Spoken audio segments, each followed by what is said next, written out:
Jadi, si pemilik akun ini, atau kita panggil dengan sebutan dia aja ya, dan sekeluarganya tuh, itu tinggal di sebuah rumah di daerah Surabaya. Rumahnya sendiri itu adalah rumah warisan dari nenek kakeknya turun-temurun. Nah, kebayang dong, rumah-rumah zaman dulu tuh, yang tanahnya biasanya kan masih luas-luas. Dan biasanya, karena luas banget, pas diwaris ini dibagi-bagi, buat anak-anaknya biasanya itu kayak tanahnya ya dibagi-bagi. Yang sini buat siapa, ini buat siapa, ini buat siapa. Sewajarnya atau biasa yang kita tahu kan begitu. Tapi untuk kasus ini beda, gengs. Tanah yang luas itu cuma dibangun satu rumah aja. Tapi ya rumahnya gede banget dan halamannya luas banget. Kalau kalian mau bayangin nih, kira-kira gedenya seberapa sih? Gedean mana gitu sama rumahnya anak Ashanti. Pokoknya rumah ini tuh punya kamar sampai 12. Dan ada 3 lantai. Ditambah, kayak yang tadi gue udah bilang, masih ada sisa tanah yang luas banget itu yang jadi kayak kebun. Nah, karena besar banget, jadinya rumah ini ditempatin sama keluarga besar mereka. Di dalamnya itu terdapat 4 keluarga. Seru ya tinggal rame-rame kayak gitu. Nah, di seberang rumahnya tuh, itu ada rumah seorang penjahit. Tapi konteksnya di sini penjahitnya penjahit yang besar. Yang mana rumahnya tuh luasnya kira-kira sama kayak punya mereka. Namanya juga tetanggaan. Bedanya kalau rumah si penjahit itu dia bangun kos-kosan tuh. Jadinya nggak ada halaman atau space kosong. Semuanya dijadiin cuan. Dibangun deh itu buat anak-anak kos. Intinya pokoknya si daerah situ rame, gengs. Banyak orang. Dan dia sama tetangganya si penjahit ini sebenarnya akrab. Nggak ada masalah. Hubungannya baik pokoknya. Yang namanya juga depan-depanan kan soalnya. Dan kejadian misteri ini tuh terjadi waktu lagi zaman-zamannya kontes AFI Akademi Fantasi Indosiar. Pada inget nggak lu? Pada geret-geret koper tuh dilaminasi terus kita nangis. Nah waktu itu ceritanya anak-anak kampus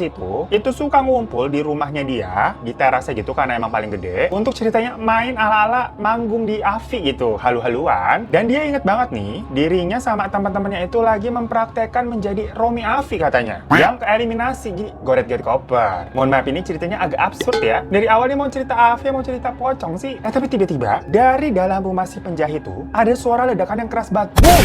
Walaupun bikin kaget, tapi dikiranya itu cuma suara petasan atau suara apa kali yang jatuh. Namun anehnya, besok harinya nih para bocah yang main tadi, itu pada sakit semua, gengs, pada demam. Kecuali dia sama si anaknya tukang jahit, itu nggak kenapa-napa. Nah, tante masnya ini, yang biasa dia panggil dengan sebutan Bupo atau maksudnya Bude, itu ceritanya punya salon, yang ada di rumah mereka juga. Ya kan tadi soalnya rumahnya luas banget tuh. Jadi ruang tamunya itu dia bagi 2. Yang satu buat ruang tamu beneran, dan yang satu lagi buat salonnya si Bupo. Nah, antara salon sama ruang tamu tuh itu cuma disekat doang pakai gorden putih yang transparan jadi nerawang. Dan di situ juga ada satu kulkas. Karena ini judulnya salon, pastilah di situ ada 3 bangku dan 3 cermin. Nama juga salon kan. Nah kalau malam hari nih si masnya ini emang ngerasa suka kelaparan dan biasa deh nyari makanan. Jadinya dia suka ke daerah situ ke ruang tamu tadi karena ada kulkasnya kan di situ. Waktu dia lagi geratak-geratak nih nyari makanan di kulkas, tiba-tiba gorden putih yang buat sekat tuh antara ruang tamu dan salon itu gerak-gerak sendiri, gengs. Kayak ketiup angin gitu. Padahal nggak ada sirkulasi angin dari manapun. Ya misalnya kalau ada angin kan biasanya kita kerasa tuh. Dan kebetulan kejadiannya itu katanya selagi hari Jumat. Jadi ini konteksnya Jumat malam ya. Dia mikir itu koden kenapa bisa gerak-gerak sendiri. Dan tahu-tahu ada bau busuk banget yang kecium. Sama kayak ada angin yang seliweran nih di belakang apa namanya nih leher. Kayak swing-swing gitu yang bikin merinding. Dan posisinya saat itu rumah lagi keadaan sepi. Jadi kan di situ memang hidup 4 keluarga. Dan waktu kejadian, kebetulan laki-laki yang ada di rumah tersebut itu cuman ya ada dia sama ada 2 omnya nih. Sedangkan yang lainnya tuh lagi pergi ada urusan. Si masnya ini memang tipikal orang-orang yang sensitif dengan hal-hal yang agak-agak creepy kayak gini. Maksudnya bisa ngerasain lah kalau ada hal-hal yang janggal atau nggak enak. Dia masih penasaran nih, kenapa itu tirai putih bisa gerak-gerak sendiri? Gak berhenti-berhenti, gengs. Sama dia,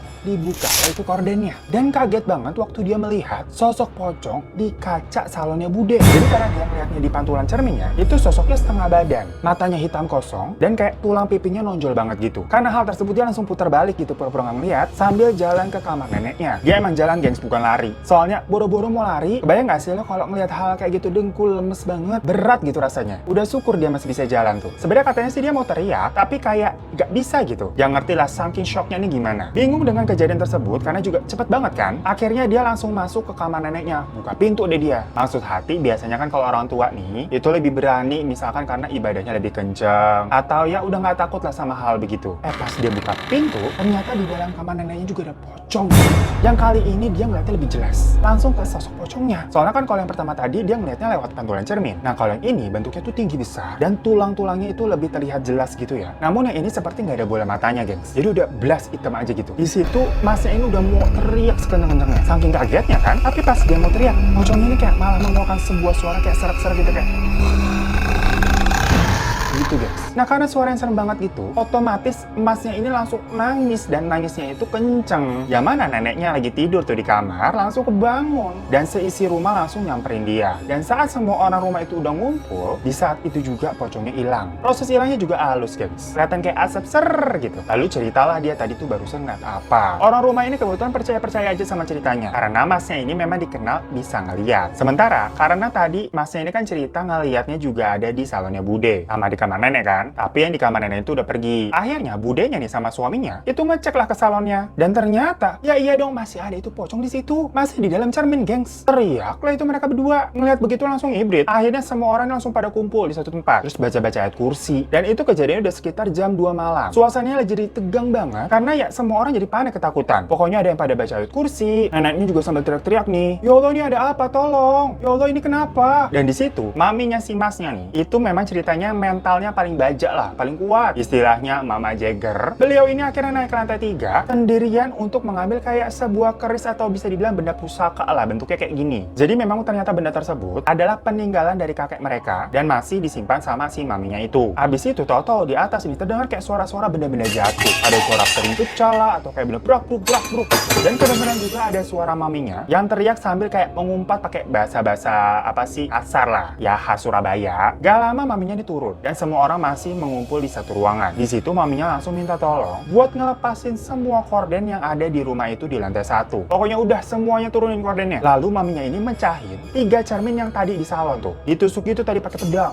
Prang. Lalu semua sudut itu ditaburin sama garam. Ternyata kenapa nih si maminya ngancurin cermin-cermin di salon? Soalnya katanya pocong-pocong ini tuh tidak mempunyai wujud kayak manusia kita. Kita kan ini ada badannya, ada bayangannya. Nah kalau mereka nih cuma bisa hidup di satu dimensi aja. Jadi kalau ngelihat langsung nih kayak di kamar nenek tadi, ya berarti emang pocongnya itu ada di situ. Nah tapi kalau yang di cermin, berarti si pocongnya itu lagi masuk ke dimensi cermin. Makanya cermin-cermin tadi itu dihancurin biar mereka nih nggak bisa sembunyi di dalam cermin. Terus kenapa kalau korden-korden itu juga pada dilepasin? Tujuannya katanya biar nggak nyaru sama pocongnya, soalnya kan warnanya putih-putih juga tuh. Jadi bisa kelihatan yang mana gorden, yang mana pocong. Karena semua hal itu, sepertinya pocong ini jadi pindahnya ke lantai atas. Jadi di lantai bawah udah nggak ada tuh. Makanya dia di lantai atas tuh kedengeran suara-suara benda-benda jatuh. Pas dicek beneran aja. Mas sama maminya ini ngelihat ada 2 pocong di atas televisi lagi gelantungan aja gitu. Dan satunya lagi ada di depan kamar tantenya. Sama maminya kayak disiram itu pakai garam. Pocongnya ngilang. Karena udah dirasa aman, si maminya ini turun. Tapi pas si maminya turun, beliau merasa kayak ada pocong tuh ngikutin di belakangnya dia gitu. Karena punggungnya terasa berat. Dan ini epicnya sih gengs, si maminya diludahin sama si pocongnya. Dari situnya nih si mami berspekulasi kalau pocong yang tiba-tiba muncul ini adalah kiriman dari seseorang. Nah katanya sih kalau pocong nih sampai ngeludah, berarti orang yang ngirim itu marah. Ya pokoknya kejadian malam itu mencekam banget gengs. Ini 2 pocong tuh nggak pergi-pergi, masih ada di lantai 3. Soalnya di sana masih terdengar ada suara-suara barang yang jatuh terus, dan kayak terdengar ada teriakan-teriakan aneh. Sampai akhirnya waktu menunjukkan sekitar jam 3, dan katanya di daerah mereka itu kalau jam segitu ada azan untuk sholat tahajud. Nah dari situ tahu-tahu suara-suara yang tadi gaduh-gaduh gitu di lantai 3 udah nggak ada hilang. By the way, gue sendiri sih nggak tahu ya kalau memang ada azan sholat tahajud, karena di daerah gue tidak ada. Adanya biasanya ya azan subuh sekitar jam 5 pagi lah. Kalau di tempat kalian ada, mungkin boleh komen di bawah ya. Nah di pagi harinya, akhirnya mereka ini memanggil polisi sama ngelapor juga ke aparat desa. Terus ya kalau setan kiriman itu kan biasanya memang kayak dikirim melalui benda-benda yang sengaja ditaruh di sekitaran rumah nih. Lalu akhirnya mereka nyebar nih bersih-bersih untuk nyari tahu kayak ada barang-barang aneh nggak. Bener aja loh, ditemukan kayak ada bungkus di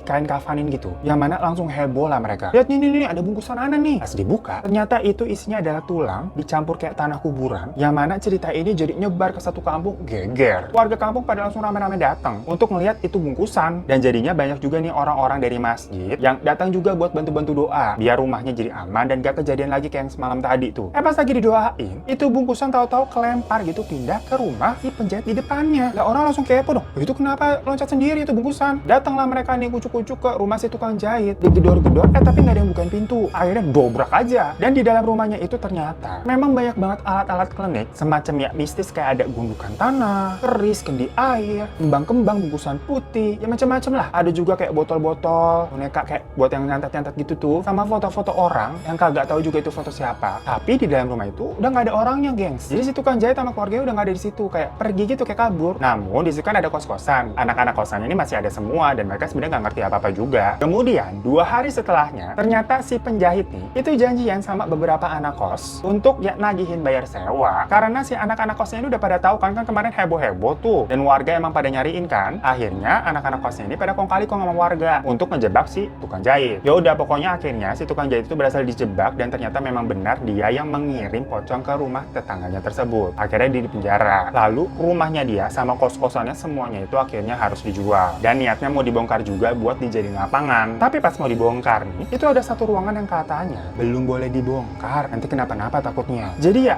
udah semuanya nih rumah dibongkar, tapi ada satu ruangan yang disisain. Kayak aneh aja kelihatannya, tapi ya mau gimana. So, itu tadi cerita viral yang menghebohkan karena satu rumah nih diteror 2 pocong yang ternyata itu kiriman dari tetangganya sendiri. Motifnya apa juga kurang tahu sih. Mungkin mereka ini pernah cekcok atau emang ada masalah, kita kan juga nggak tahu. Namun sih menurut si masnya, hubungan mereka sama si tukang jahit itu sebenarnya baik-baik aja. Jadi dia sendiri juga heran kenapa random banget dan tega banget tetangganya neror keluarganya dia. Tapi kalau dipikir-pikir, pocongnya ini kan adalah setan kiriman ya. Berarti itu dikontrol sama manusia dong. Lah berarti manusia itu lebih setan daripada setan. Lah emang dunia udah gila ya. Ya makanya kita baik baca doa aja lah sama Tuhan buat selalu dilindungin. Karena kalau udah urusannya Tuhan sama setan, ya tahu sendiri pemenangnya siapa, ya nggak? Oke, thank you semua yang udah nonton. Jangan lupa untuk klik subscribe di bawah buat kalian belum. Kalau kalian udah subscribe, terima kasih banyak. Kalau support channel ini, juga boleh minta like ya. Dan jangan lupa juga follow Instagram gue @herodalevan. Sampai jumpa di kasus selanjutnya. Gue buru-buru karena maghrib, takut sendiri gue. Dadah!